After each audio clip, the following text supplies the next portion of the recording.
the lag at the table. Joshua Filler.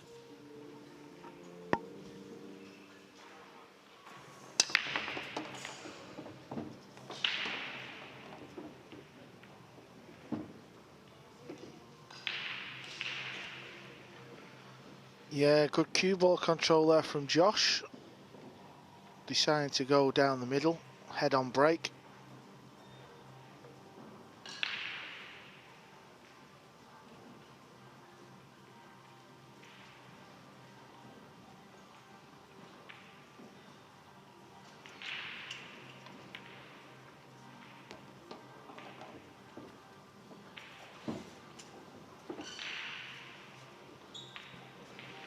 And it's a very pretty table indeed, isn't it? Just looking at that.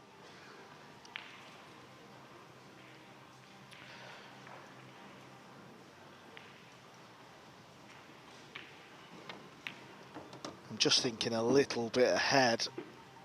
7 ball to the 9. He would like the cue ball on the top, very top rail. That would make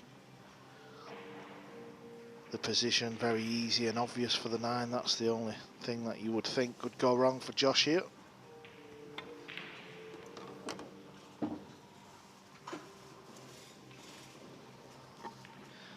You know, Carl, every tournament he's competed in 2022, he's had a top 10 result.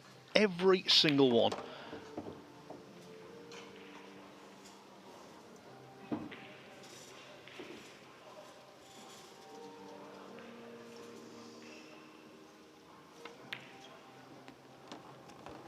So he couldn't get on the top rail, so this is Rob's only chance really.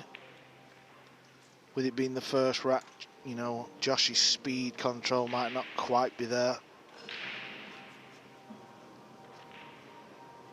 Wants to get close to 9 just to leave it a little bit easier, but it's very difficult there, so he might just take his medicine and leave it a little bit long. But he's took a gamble playing it that way, and this is going to work out okay.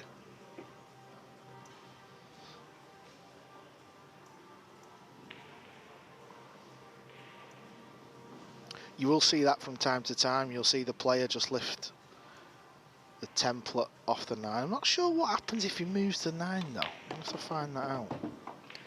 Well, I was going to ask you that question, Carl, but now I can't because you're as much in the dark as I am. One thing we're not in the dark about, though, the destination of the opening rack. It went very convincingly to Joshua Filler.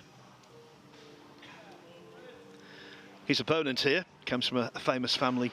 As we said, he's the elder brother of Kevin Hart, the American comic actor, who has been in some really funny films, hasn't he?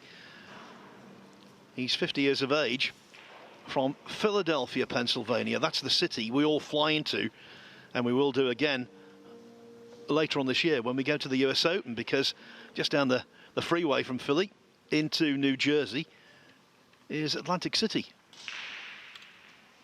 Host this year, for the second year in succession, of, in my opinion, the biggest tournament in the game.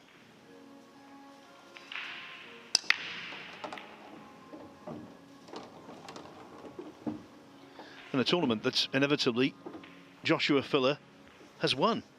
He's won everything, basically.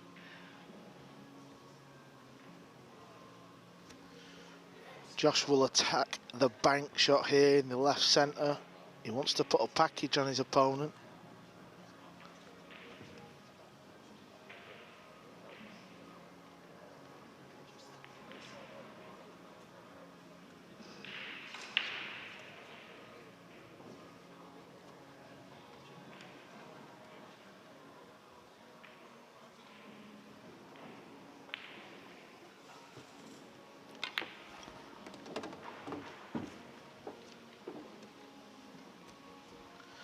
Nice shot, that sets the rack up nicely.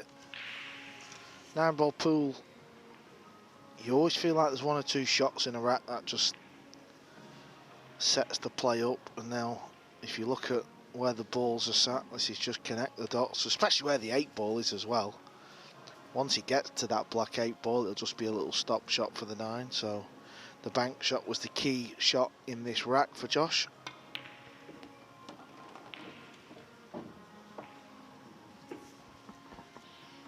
like all of the great players, and like so many left-handers in Q Sports, he's got such an aesthetically pleasing way about him at the table. And there's so much freedom in that back arm, because he's absolutely convinced in his own mind he's going to knock them in.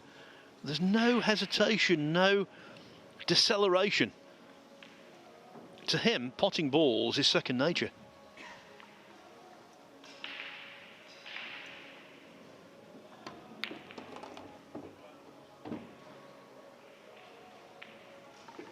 And look at the speed of this table.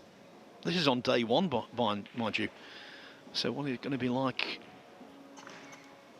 come Sunday? Well, it's playing beautifully right now.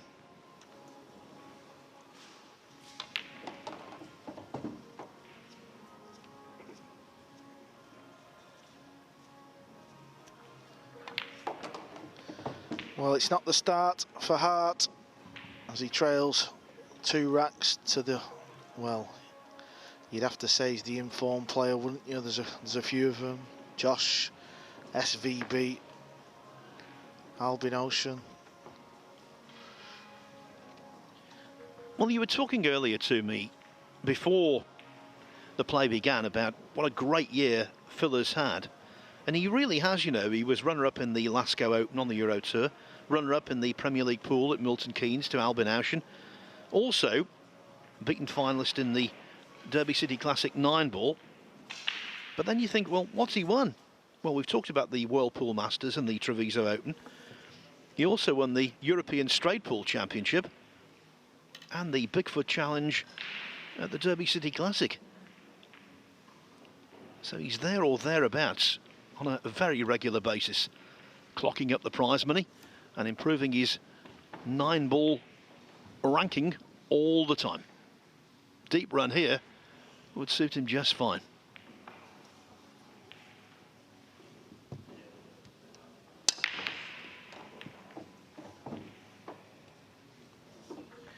Nowadays, Carl, you're not involved in an official capacity in the European Mosconi Cup team, so you can speak freely about this. No selections have been made yet, we know that, but Joshua Filler must be right there as the chief priority on any team sheet. Yeah, I think we could probably safely say Josh will be in Las Vegas playing for Team Europe. So always seems to be the case. It's the same for Shane, isn't it? And probably Skylar Woodward. You always feel like even if they're having a poor season, they would make the team. But as you've just said, Josh is having a great season. And he's off to a good start here. Open shot at this one. 2-ball must be a little awkward because he's just having a good look. Does it pass the 6? This shot will tell us.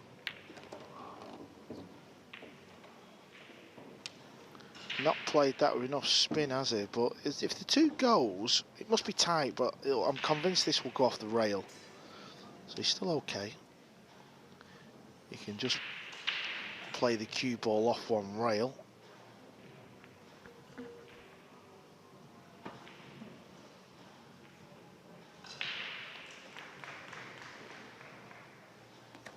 Yeah, there you could see, just glance the rail, the pocket will always swallow it up.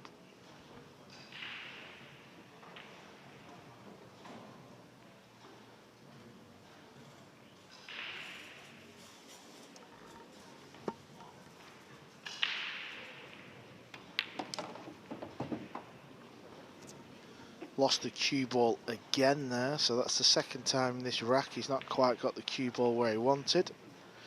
Now he's going to have to play this in the top left and draw off that right hand side rail. You can see the marks on the table already, can't you, where the players have been breaking from.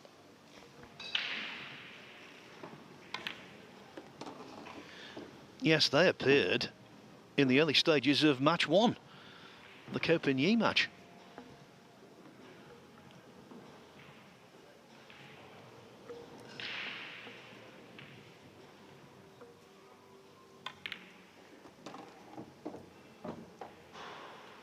So many assets, Joshua Filler, and we've already seen the fact he's a brilliant potter.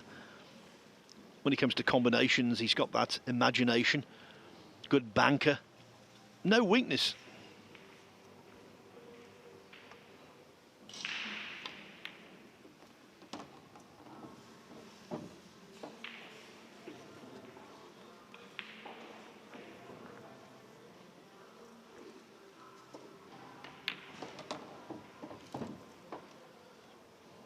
This 9-ball for a 3-pack.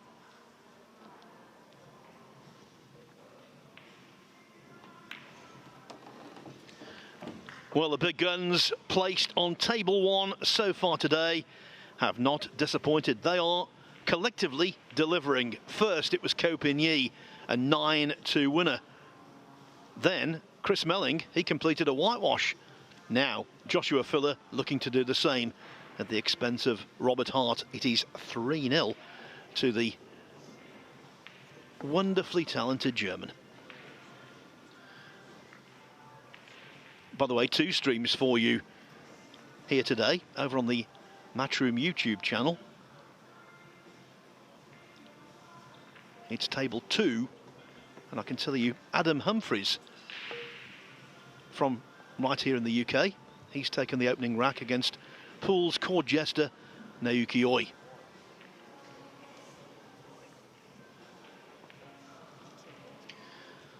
Joshua Filler, though, must be so full of confidence. Not just the fact he won the World Masters in Gibraltar, what was now 9 days ago, but also the manner in which he won it.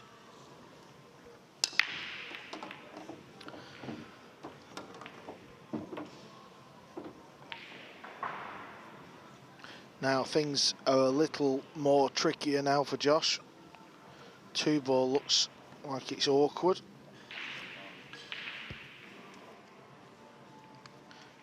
Maybe it doesn't even pot. If it does pot, it's only going to go in the left corner, and how do you get on it anyway? So that's why Josh is looking at a safety shot.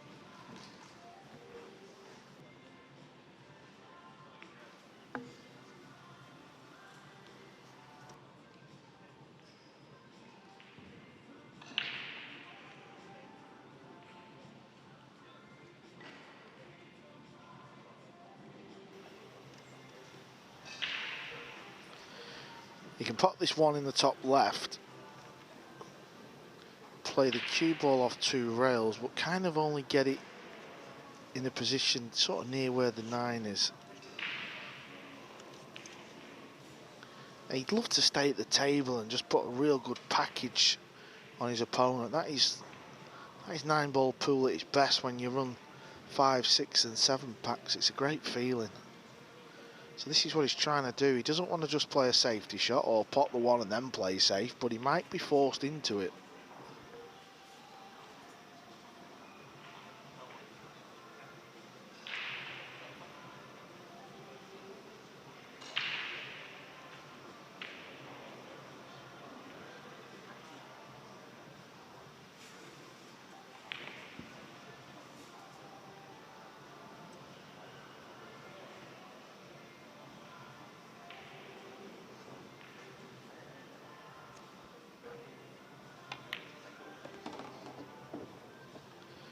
Well, he must feel like he can pot this 2-ball. This is not easy. What might help his cause is if the cue ball can just go off that rail straight away and hit the 4 full, the pink 4. Oh, it can, but it just caught top side. He may have a go at the bank. No, he wants to run a serious package here.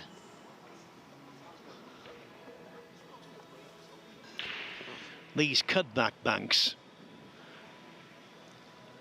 available very much in snooker. I get the impression in pool, Carl, they're a little bit more difficult to work out, and maybe that's why he's not even thinking about it.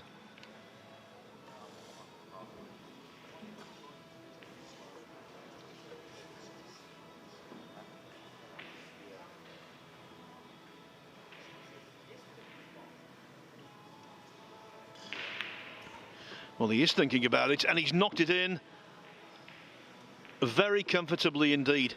That was a tougher shot than it might have appeared. Yeah, now this is tricky. We might be seeing a bit of an attempt of a trick shot because he wants to stay at the table, doesn't he? He may try and pop the 4 into the right corner off the 9. He's going to have to hit it hard. And the 9 ball might be fly around the table as well. That's what he's looking at, you see. He's just trying to pick the point. It has been spoke about a few times. It's not happened yet, but we've spoke about maybe trying to get a prize for somebody winning the lag and running the set. I'm yet to see it in a major pool tournament, but it would add an element of spice to it. Oh, what a shot from Josh. What a shot that is. With position on the 6, perfectly attached. Tremendous shot.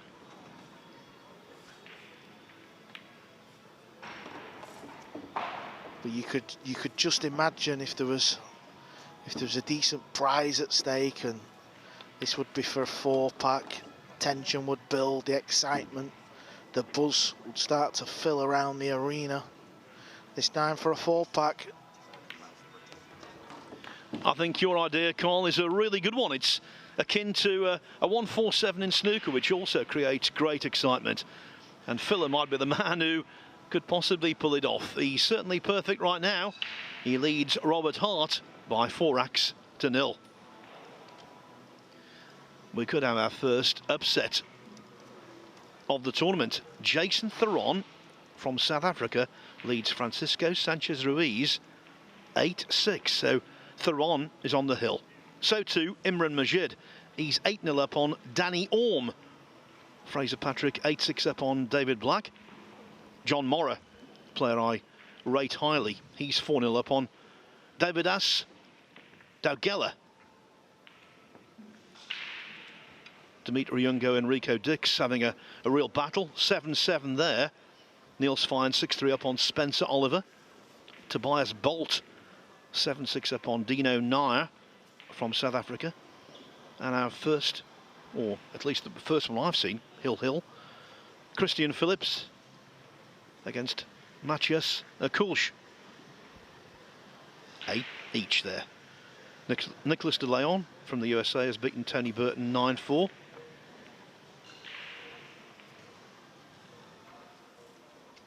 And it won't be long before we see a former Crucible semi-finalist, Gary Wilson, is about to take on Blaine Barkas. Yeah, you were talking about John Morra then. 3 or 4 years ago, he used to play pool right-handed, and then a shoulder injury has made him switch. He now plays full-time left-handed. That is pretty incredible. So unless Josh is flying at another bank, which he will do, and it's there, he's pulling out all the shots. This is 9-ball pool at its finest from one of the best to do it. He's attacking the table. He wants to run a big number. Yeah, you say that John Morra has gone to being a left-hander. Joshua Filler's always been a left-hander, and he's mustered all out there. That is a very large misjudgment. Well, this is where the drama would really unfold. You know, if there was a big prize at stake or some form of car or something, I don't know, but it would just be really fun to see, wouldn't it? Because he'd be fuming with himself where he'd left the cue ball. Now he's kicking at this 3, and hopefully we get to see Rob have a good look at the ball, see where his game's at.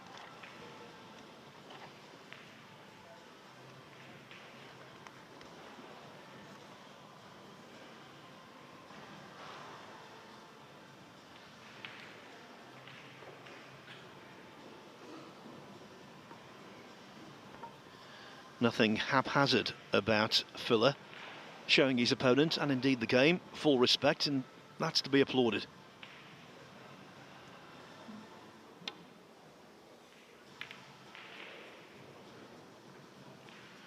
Oh, and that That shot was almost applauded. Yeah, it was close, but it's not got in. Now we're going to get to see Robert Hart. Plays a lot over in the States. Doesn't really travel that much to these type of events.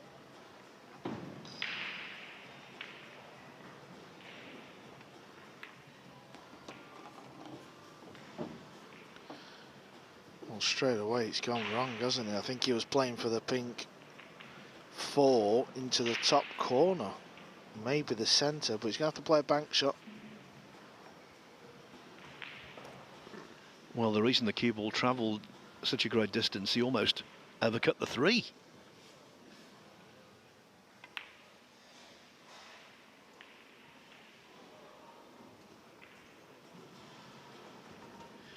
Well, one shot from the visiting Pennsylvanian. And now it's normal service resumed with Filler back at the table.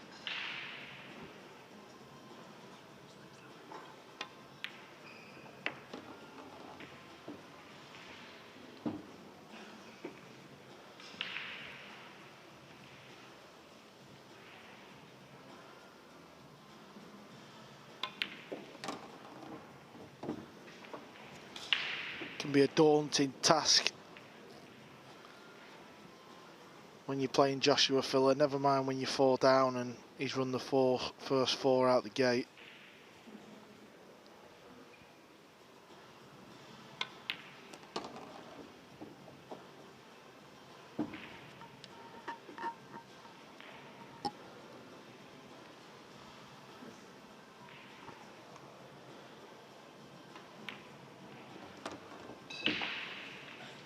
No hesitation, no thought that he's going to make a mistake.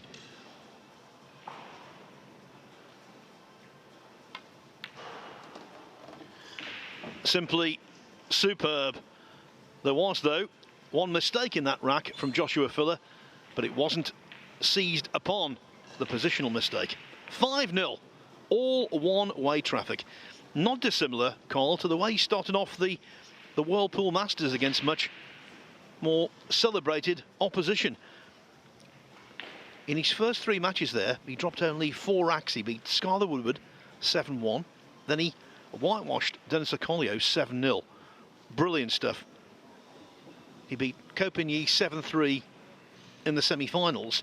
He did encounter trouble in the final. He was very surprisingly 6-4 down against Hong Kong, China's Lo Ho Sum. But then it all turned around. A couple of mistakes from Lo. And in the end, Filler won 3 of the last 4 racks with a break and run out to prevail 9-6. So just adding to his CV.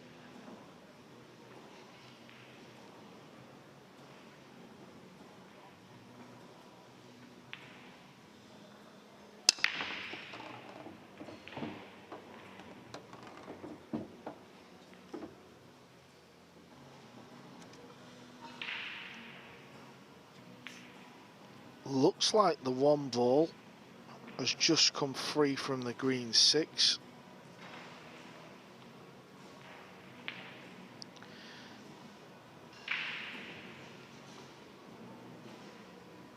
And where the 3 ball is, he doesn't have to come back down the bottom end of the table. He can just kill the cue ball anywhere up the top end of the table, yeah, and then he can cut this ball in.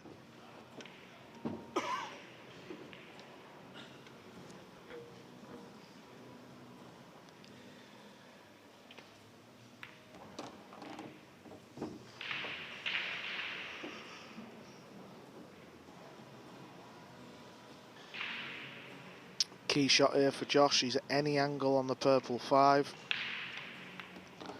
That's going to offer guaranteed position on this green 6. The Whirlpool Masters that Josh won was played on a 4-inch pocket. Josh is a big fan of that. He wants that to stay.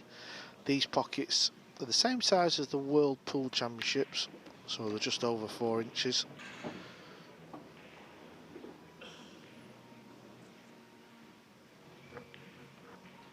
Yeah, he was telling me after he won the World Masters that when Emily Fraser made that very far-sighted decision to adopt the 4-inch pockets for the big Matchroom events, he immediately adapted his table at home to 4-inch pockets, and he feels as though that gives him a massive advantage. He likened it actually to a golfer who hits the ball miles being asked to play on a very lengthy golf course.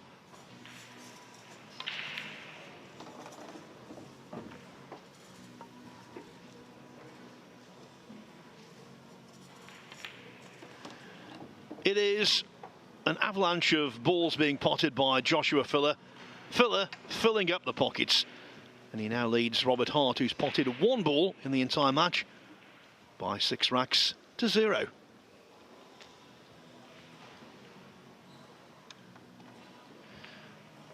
Over on table 18, David Alcady has started out his UK Open campaign, 2-0 up.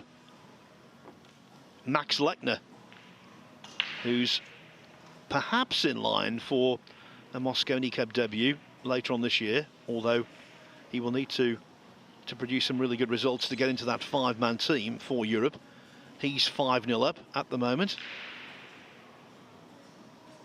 Niels Fine 7-3 up on Spencer Oliver. Dimitri Youngo 8-7 up on Rico Dix.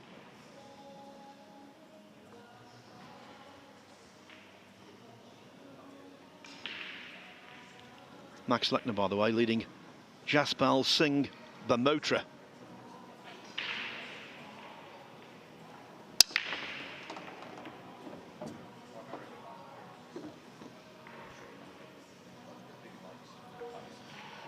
Good news for Rob.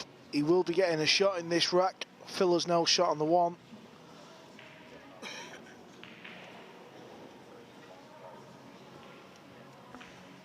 Cue ball may go through the gap between the green 6 and the blue 2, but nothing looks obvious.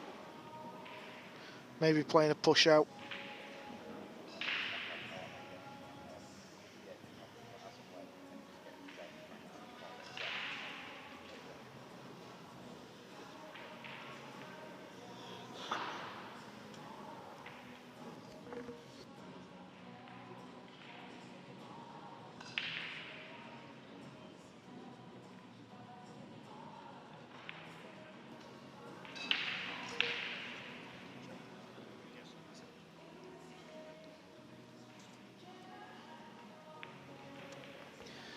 Just while he's in the contemplation process, I can tell you that Francisco Sanchez-Ruiz from Spain has lost his first match.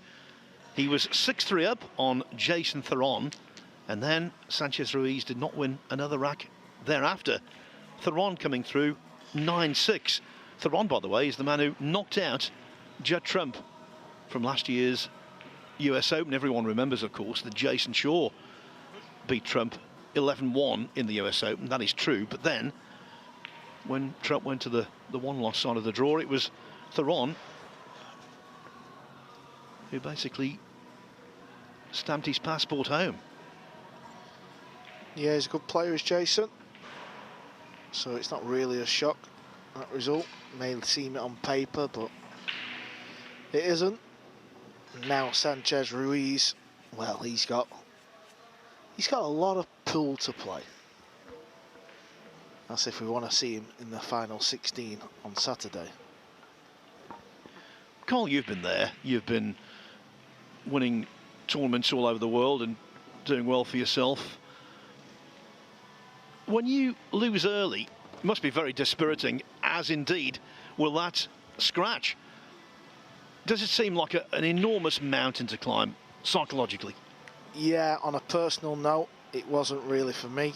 I felt like I was more suited to events a little bit more like the World Pool Masters or the World Cup of Pool, or the World Championships, because obviously the World Championships, it's double elimination till the last 64, so you've only got to win 2 matches out your 3. You just feel like there's an end goal. But whenever you play double elim till the very latter stages, it is a lot of matches. He's going to have to win probably 8 or 9 matches.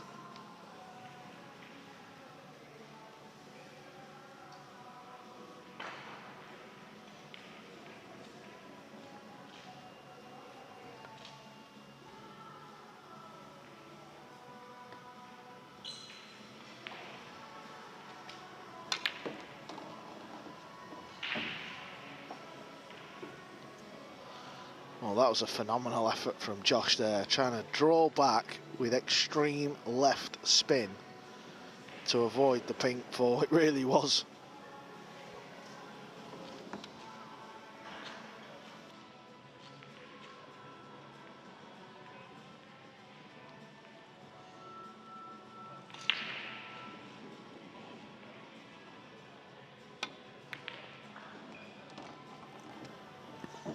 And that was also silky, wasn't it? He's playing like a man who hasn't got a care in the world. He's already had a great 2022.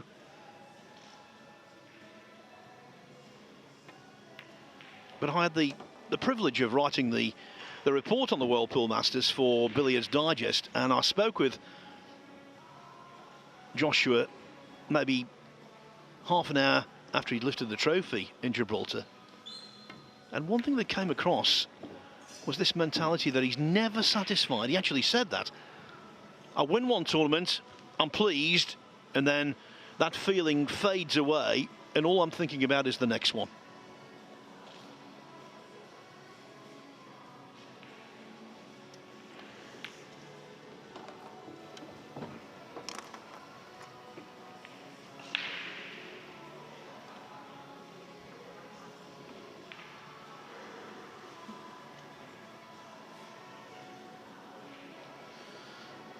Yeah, another close match that's brewing up nicely. He said it before, Phil. Dimitri Youngo's playing Rico Dix. Youngo leads 8-7 now. Rico Dix. He's from Holland, but he lives here in London. He's a handy player. Doesn't play full time, but he's giving Dimitri, well, a few problems. Yeah, that's a tough first round draw for both of them. And for Robert Hart, this is an extremely tough first round draw, arguably the toughest. The way Joshua Filler's playing right now, his confidence level is off the scale, and he leads this one 7-0. Two more, and he will complete a second successive whitewash on this main match table after Chris Melling's 9-0 win over Petra Urban just before. I must compliment Matchroom on their staging of this tournament. Never been here before to the Copper Box, didn't know what to expect. We're on the upper level, and we have a view over all of the tables, which are full now of players trying to make their impression on this tournament. And on the two streaming tables, well, you couldn't wish for anything better. By the way, on the other streaming table, Naoki Oi 6-1 up now on Adam Humphries, who won the first rack, has had no success since.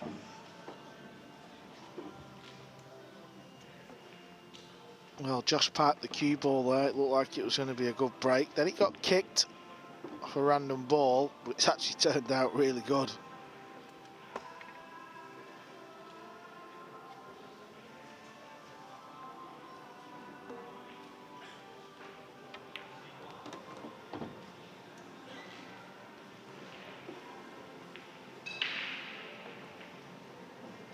Things will get tougher though as the week moves on. 256 players, full field, and it's all about trying to get to that final 16 where you play on the main table on Saturday and Sunday. Yeah, absolutely right, Carl. 256, and there could have been more. There was a waiting list for entries. The same field size as we're going to have at the new European Open later this year, and also the biggie, the US Open in Atlantic City in October.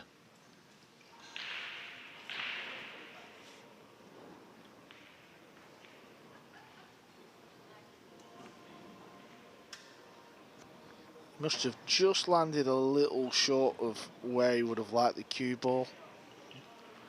I'm sure Josh will be fine. Yeah, he couldn't really get too close to the 7, but he's one of the best potters on tour.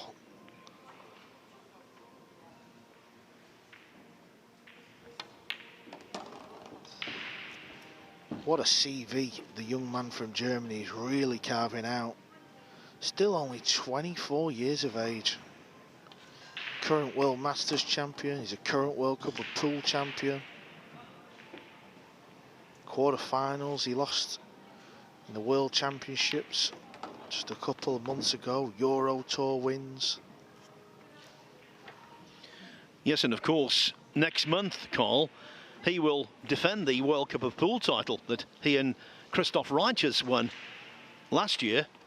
Can't remember who they beat in the final now. Oh, yes, it was Darren Appleton and one Carl Boys.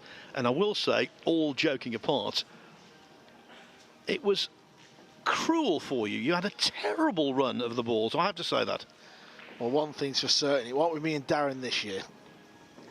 Well, it's not going to be Joshua Filler and Christoph Reichers either, because Germany will have an even more formidable duo. It's going to be Joshua Filler partnering up with a former world 9-ball champion, Torsten Homan. Germany in World Cups. They go together, don't they? Yeah, that's unusual, not coming back to defend your trophy. But he's not been playing, Christoph, so what do you expect?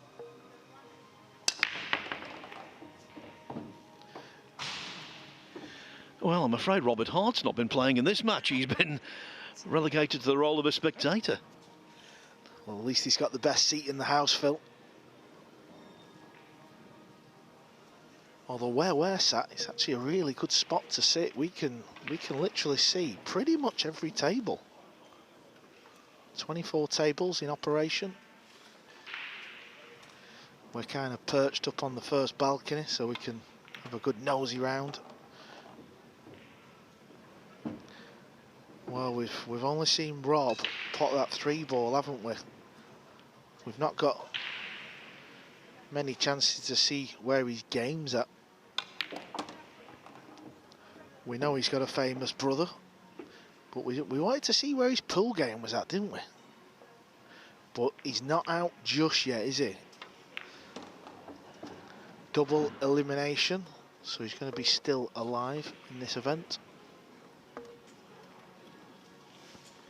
There he is, Robert Hart, from the city of brotherly love, Philadelphia. Joshua Filler showing no love to him, though, right now. He's being cruel and totally professional.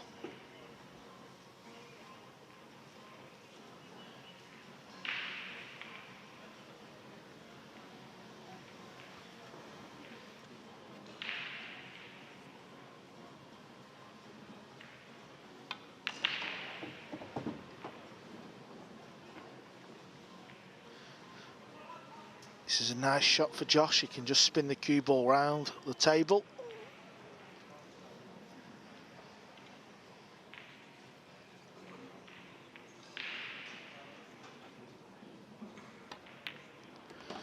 Here she comes off the 4th rail. That's the short rail at the bottom.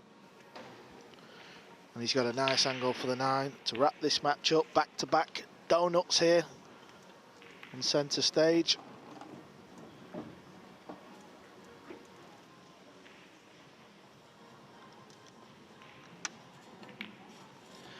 We can officially say Joshua Filler is a